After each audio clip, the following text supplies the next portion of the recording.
Hai guys, kembali lagi bersama kami di channel Arafi. Bagaimana kabar kalian? Semoga kalian dalam lindungan Allah Subhanahu wa taala dan semoga kalian semua dilancarkan rezekinya teman-teman. Amin amin ya robbal alamin.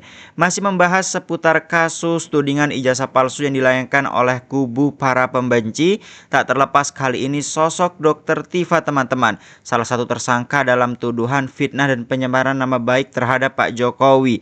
Di mana walaupun kita ketahui sosok Dr. Tifa ini eksepsinya telah diterima oleh pihak majelis hakim, namun ternyata hal tersebut belum bisa membuat sosok Dr. Tifa ini merasa lega teman-teman. Terlebih kali ini dikabarkan ternyata pihak kejaksaan sudah mengirim berkas Dr. Tifa ke Pengadilan Negeri Jaktim soal kasus ijazah Jokowi, dan hal tersebut tentu saja mengungkap fakta kalau persidangan Dr. Tifa ini masih kemungkinan besar akan dilanjutkan atau mungkin putusan pemberhasilan atau disetujuinya eksepsi yang diajukan oleh Dr. Tifa tersebut akan dibatalkan teman-teman.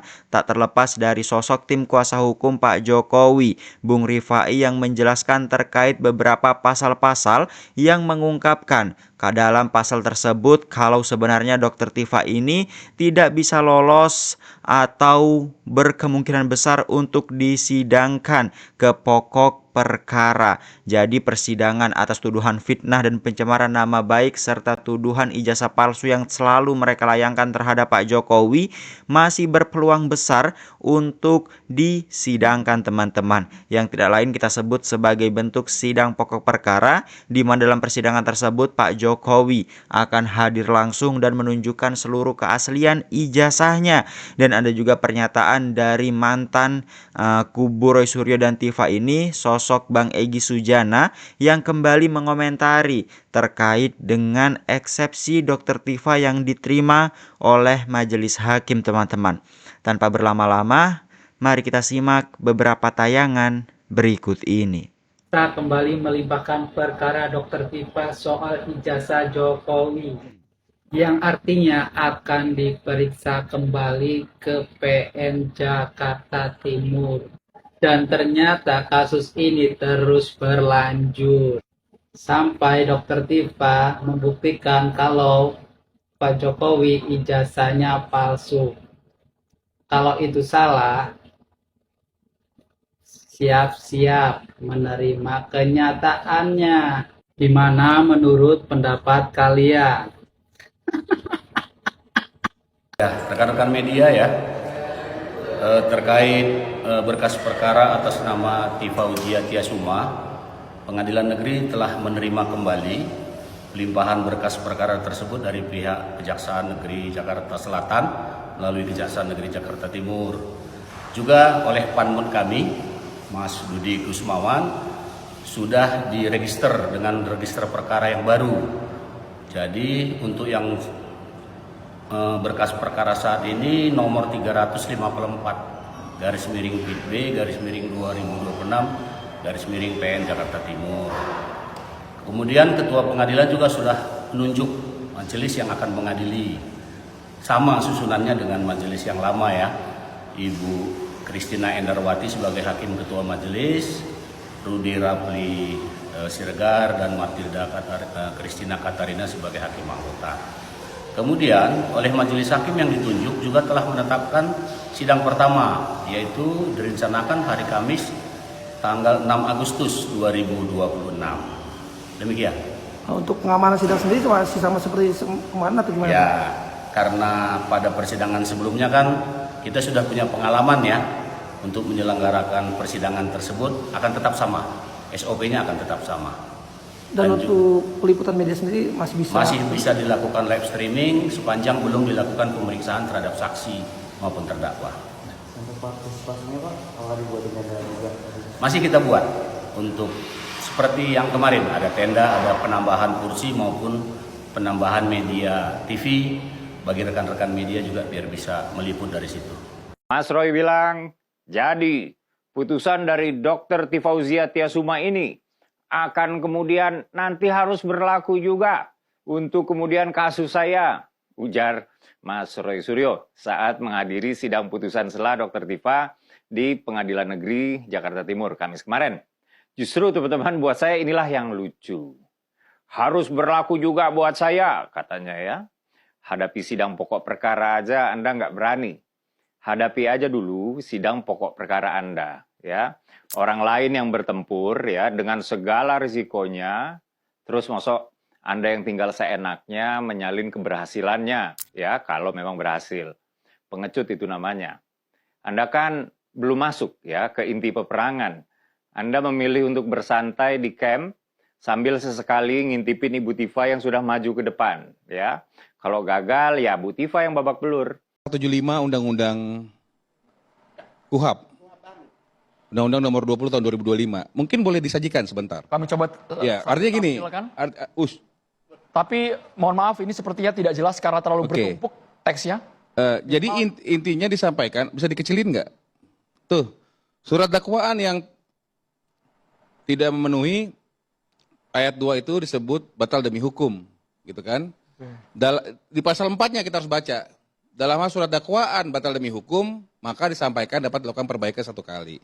Pasal 5-nya, kalaupun itu masih juga dilakukan perlawanan terhadap dakwaan yang baru, maka kasus pemeriksaan perkara akan dilanjutkan kepada tahap pemeriksaan dan nanti akan dipertimbangkan di putusan akhir. Jadi artinya mau saya sampaikan, kita tidak boleh tafsir, kan gitu ya. Ini udah jelas nih, naik ke atas deh.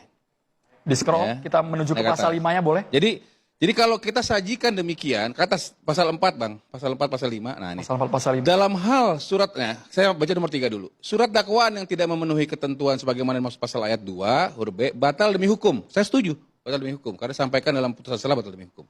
Dalam hal surat dakwaan batal demi hukum, sebagaimana dimaksud pada ayat 3, hakim memberikan kesempatan 1 kali kembali kepada penuntut umum untuk memperbaiki dan mengajukan kembali surat dakwaan kepada pengadilan negeri. Itu clear tuh. Jadi kita nggak usah tafsir. Artinya kalau batal demi hukum bisa diajukan kembali 1 kali. Sebelum banding, Ya. ada ruangnya di sini ya? Ya, bukan soal bandingnya. Saya mau mengatakan dakwaan yang batal demi hukum bisa diajukan perbaikan 1 kali. Pasal 5-nya dalam hal nih ya, surat dakwaan sebagaimana dimaksud pada ayat 4. Istilahnya ayat 4 itu gini. Udah dia perbaikin, dimasukkan lagi ke PN, dilakukan perawan lagi sama Bu Tifa dan advokatnya misalnya. Nah, masih diajukan keberatan oleh terdakwa atau advokatnya, hakim memeriksa dan memutus keberatan tersebut bersama dengan pokok perkara. Artinya, kalaupun nanti ini dilakukan perbaikan dan masih juga diprotes, itu sidang tetap jalan. Pokok perkara. Ini bukan kata saya, itu kata undang-undang. Tetap masuk pokok perkara. Masuk ke pokok perkara. Lanjutkan. Karena tidak mungkin ini dihentikan, karena kan si korban juga harus ada kepastian hukum. Kan seperti itu nih. Jadi artinya beliau mau mengambil ruang di dalam KUHP mengenai perlawanan, silakan.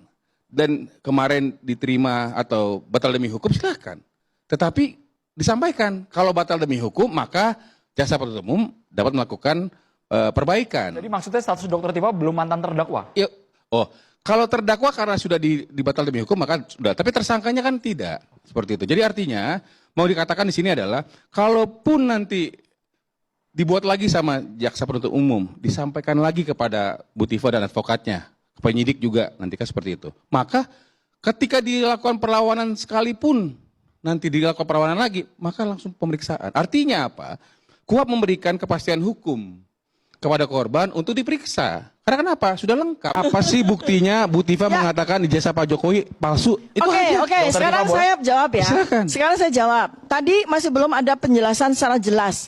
Kenapa Pak Jokowi itu duduknya di SPKT ada 2 loket, dua-duanya kursi kosong. Sebentar Pak, sebentar.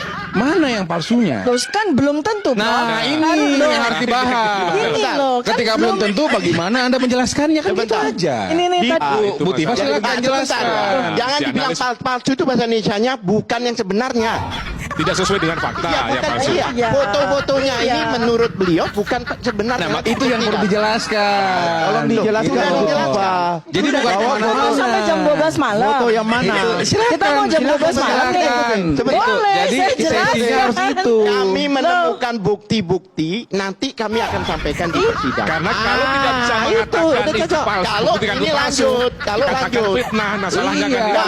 itu. Jadi saya nggak ngerti kenapa kemudian hakim melakukan satu tegurannya, kemudian membatalkan demi hukum menjadi batal demi hukum dakwaan itu. Nah, ini big question ya. Jadi saya kira jalan keluarnya satu, JPU segera bikin dakwaan ulang. Dalam perspektif hukum, kita harus disiplin dalam konteks penerapan pasal-pasal atau mengadili seseorang itu kan terukur dengan pasal berapa, tuduhannya apa, dan lain sebagainya. Jadi harus ada objektivitas, sistematis, dan toleran setelah itu. Objektif maknanya tidak memihak, kita bicara objek itu sendiri. Sistematis ya tahapan-tahapan. Nah, saya melihat peristiwa sekarang ini ada lompatan logika yang terjadi seolah-olah dengan putusan sela ini muncullah euforia karena dianggap kasus ditutup, kasus dihentikan. Itu keliru kalau dalam perspektif hukum melalui pasal 75 ayat 4 KUHP, di mana ada kewenangan jaksa untuk dapat mendakwa ulang. Jadi dakwa ulang itu ada kesempatan oleh undang-undang. Dan ini merujuk kepada putusan Mahkamah Konstitusi nomor 28 PUU 20 Romari dan tahun 2022. Itu memungkinkan juga untuk dilakukan dakwaan ulang. Karena dulu mengacu kepada pasal 143 KUHP yang lama. Nah, KUHP yang baru pasal 75 ayat 4 menyatakan boleh dapat diulang. Tapi persoalannya di waktu 1 minggu. Nah, saya duga dengan keras kalau jaksa penuntut umum tidak lakukan dakwaan ulang terhadap putusan sela ini, diduga ada permainan yang menyesatkan gitu loh. Kan nggak mungkin. Kenapa? Karena di pasal 75 ayat 2-nya itu dakwaan itu satu, mesti cermat, lengkap, dan jelas. Ini kenapa kok hakim jadi menyimpulkan obscurable, jadi nggak jelas? Nah, apakah ada kesengajaan membuat sesuatu menjadi tidak jelas, tidak lengkap? Padahal sudah diajarkan betul oleh KUHP harus seperti itu. Kalau dulu itu di pasal 143, kalau sekarang di pasal 75 ayat 2 gitu loh KUHP. Jadi poin pentingnya kita lihat deh seminggu ini. Saya harap JPU harus segera bikin dakwaan ulang.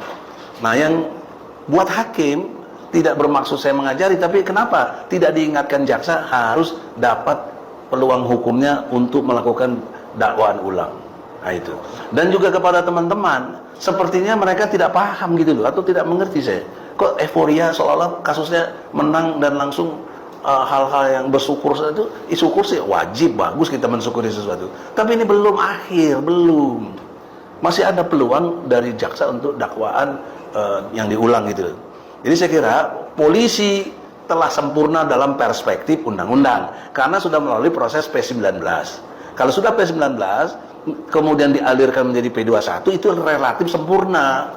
Jadi saya nggak ngerti kenapa kemudian hakim melakukan satu tegurannya kemudian membatalkan demi hukum menjadi batal demi hukum dakwaan itu. Nah, ini big question ya. Jadi saya kira jalan keluarnya satu, JPU segera bikin dakwaan ulang. Polisi tanya kepada JPU kenapa ini terjadi. Apakah karena pengaruh gesekan seteru antara jaksa dan polisi ini lagi berseteru, kayak masih ada imbasannya dari kemarin kasusnya si Febri? Bisa jadi karena semuanya itu kan berkaitan ya. Dan jeleknya di Indonesia ini penegakan hukum tidak murni, selalu ada pengaruh politik yang mempengaruhinya. Jadi sehingga keadilan jauh dirasakan. Saya kira begitu poin pentingnya. Mas Roy Suryo insya Allah ya akan terus memperjuangkan keadilan dan kebenaran. Kemudian komitmen kami terus ya Mas ya. Komitmen kami terus bersama dengan advokat kami, para pejuang, para aktivis semuanya ya. Semua aktivis kita terus berjuang untuk terus menegakkan kebenaran dan keadilan. Kejujuran, konstitusi, seputih negara ini, sejarah harus kita pulihkan ya. Kemudian kami meyakini ya bahwa keputusan pengadilan ini adalah bagian dari ikhtiar manusia, bagian dari ikhtiar negara, bagian dari ikhtiar seluruh pemangku kebijakan. Untuk itu kami mengucapkan terima kasih banyak atas semua yang telah dilakukan sehingga keadilan dan kebenaran ini bisa tegak berdiri di negara ini. Dan terlebih dari itu bahwa semuanya adalah kehendak Allah Subhanahu wa taala. Kami menerima yang terjadi hari ini dari sejak kami melangkahkan kaki menuju kepada Pengadilan Negeri Jakarta Timur ini.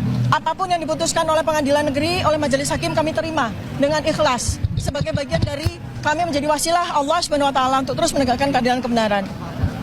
Dan seluruh rakyat Indonesia, percayalah bahwa keputusan dari Majelis Hakim pada hari ini untuk menerima eksepsi kami tidak menyurutkan langkah saya tidak menyurutkan langkah kami untuk terus memperjuangkan kebenaran, terutama terkait dengan persoalan yang selama ini sudah menjadi beban bagi seluruh bangsa Indonesia, terkait dengan otentitas dari ijazah yang selama ini menjadi polemik. Sehingga apa? Sehingga ke depan kita tidak perlu harus menemui persoalan ini lagi pada presiden-presiden maupun pejabat-pejabat berikutnya. Terima kasih. Assalamualaikum warahmatullahi wabarakatuh. Akan dilanjutkan.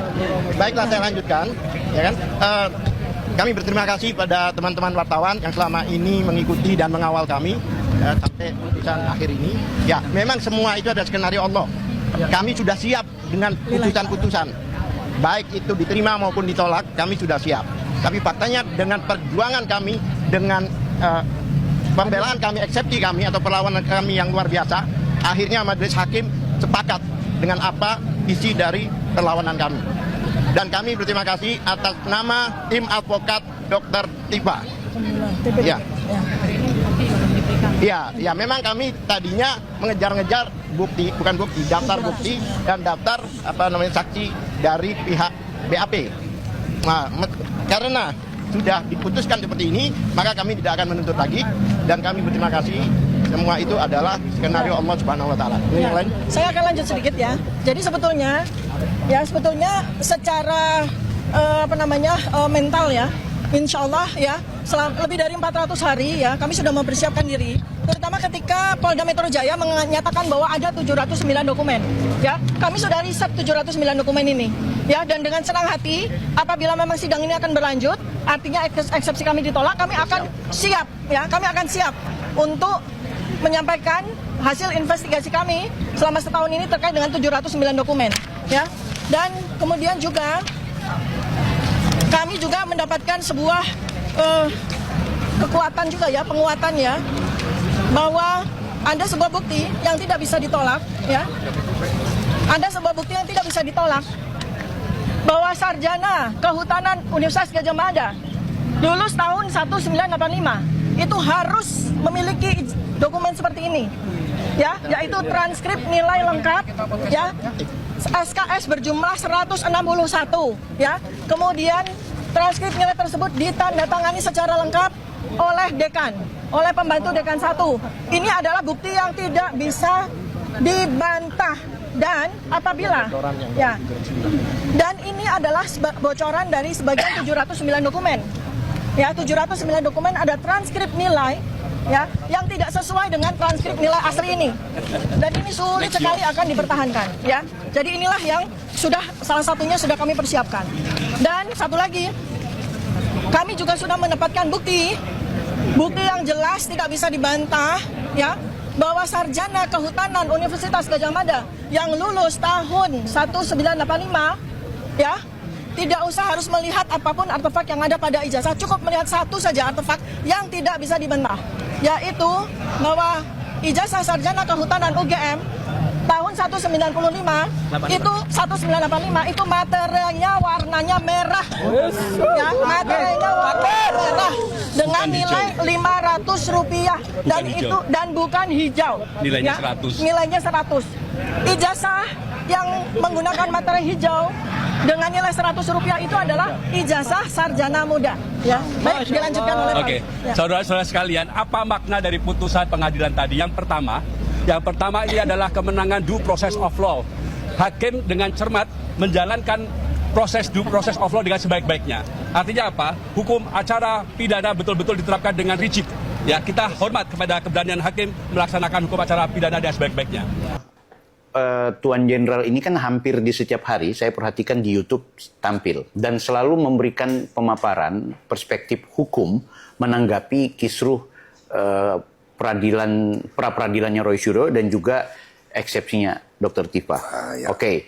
Mungkin sebagian subscriberku juga menonton Tuan Jenderal. Tapi bolehkah di kesempatan hari ini saya mau dapat satu perspektif menarik di balik semua kekisruhan dan dibalik semua tafsir orang tentang Roy Suryo dengan kisruhnya dan juga Dr. Tifa, bolehkah Tuan Jenderal memberikan informasi ke masyarakat, terutama subscriber saya, bahwa sesungguhnya apa yang ditafsirkan oleh Ahmad Khozinuddin, Tifa dan juga Roy, itu betul-betul takut untuk melanjutkan persidangan pada pokok perkara yang utama di mana Pak Jokowi akan datang.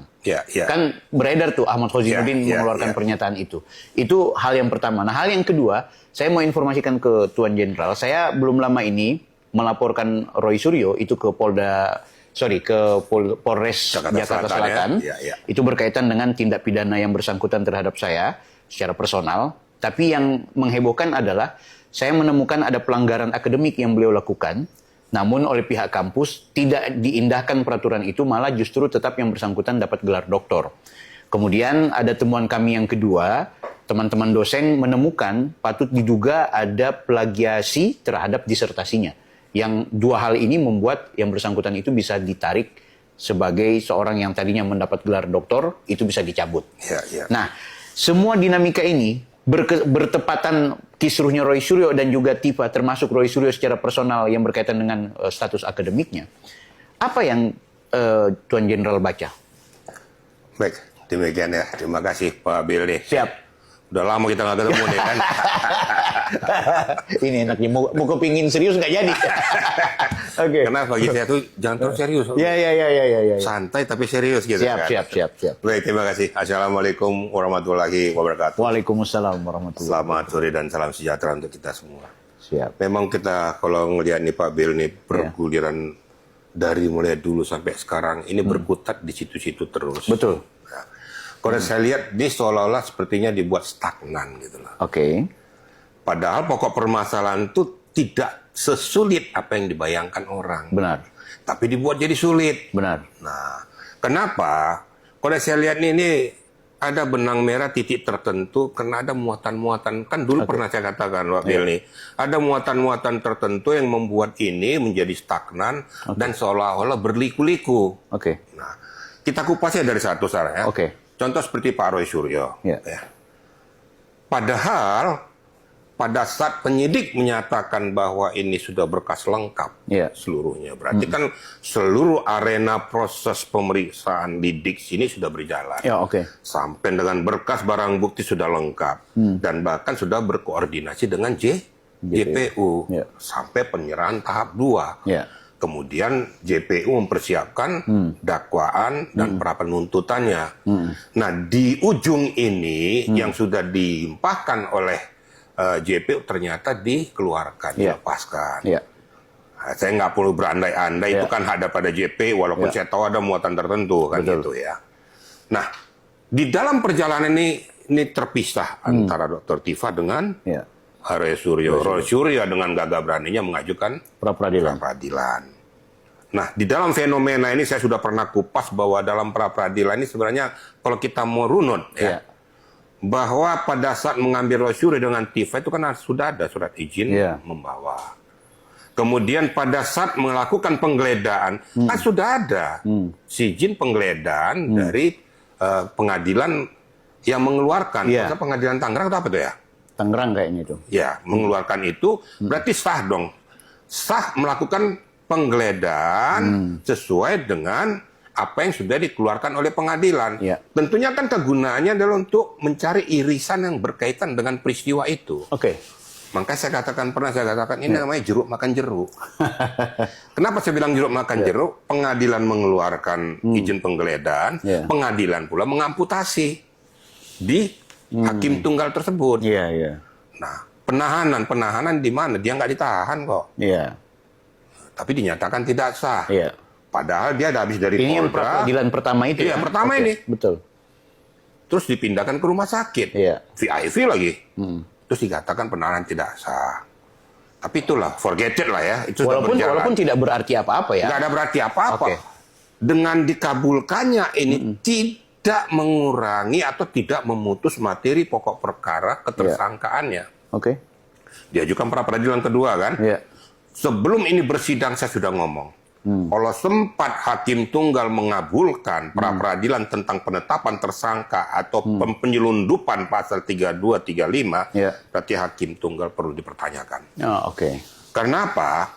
Yang namanya pra peradilan itu, kalau memang tidak sah penetapan tersangka, pada saat sebelum proses pemeriksaan materi pokok perkara berjalan, itu di pra-peradilan kan. Iya. Ini kan pemeriksaan materi pokok perkara sudah berjalan. Selesai, betul. Udah pindah. Sudah final, tidak bisa lagi dilakukan.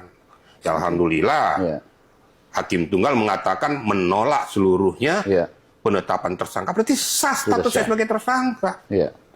Apa yang sudah dilakukan ke JP itu sah secara hukum.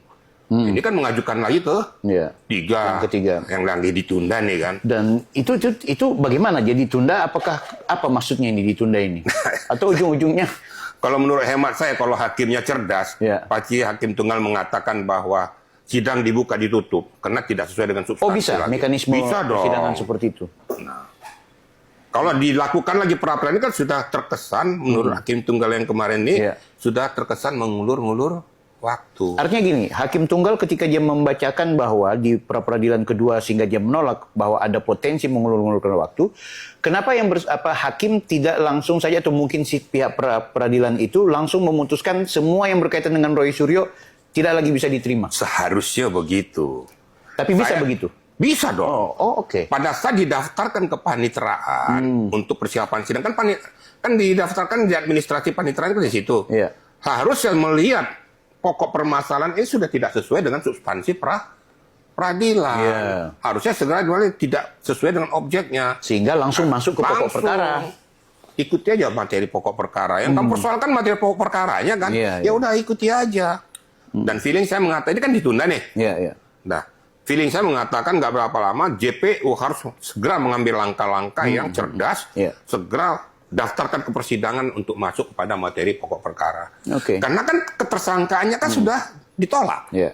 Berarti sah dong, lakukan dong nih ke pengadilan supaya mendapatkan kepastian hukum. Betul. Jadi apa yang menurut hemat saya seperti katakan Pak Bill tadi itu ada pemikiran saya juga, mereka takut Pak Jokowi itu hadir di fakta persidangan.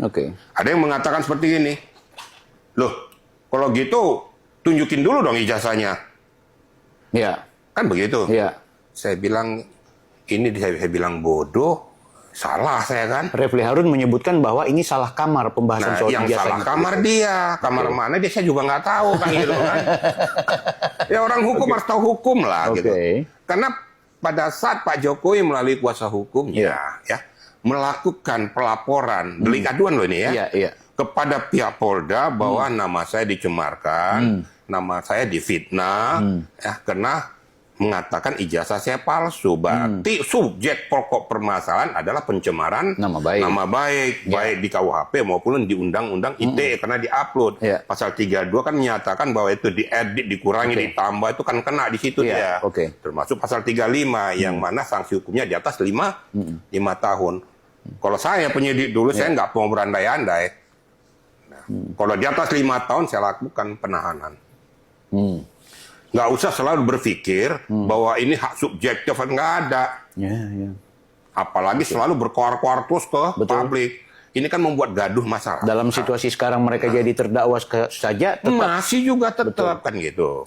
Tapi kan itu hak daripada penyidik yang sekarang. Kalau saya dulu, saya penyidik, saya mantan Karawasi, kalau saya dipaksa untuk menentukan hal yang menurut hemat saya sudah tidak sesuai dengan akidah hukum, mendingan saya diganti. Saya harus kekeh itu. Kenapa? Penegakan hukum, akidah hukum yang berkeadilan harus kita lakukan. Nah, faktanya seperti ini, dilakukan sudah. Yang penting sudah bermuara ke JPU. Nah, sekarang nggak usah berandai-andai lagi. Ikuti aja fakta persidangan. Ini ke Roy Suryo dulu nih. Saya masuk ke Dr. Tifa. Banyak mengatakan ini bebas. Kan gitu. Eksepsi diterima, maka secara otomatis, udahlah, persidangan hentikan. Selesai. Kan gitu.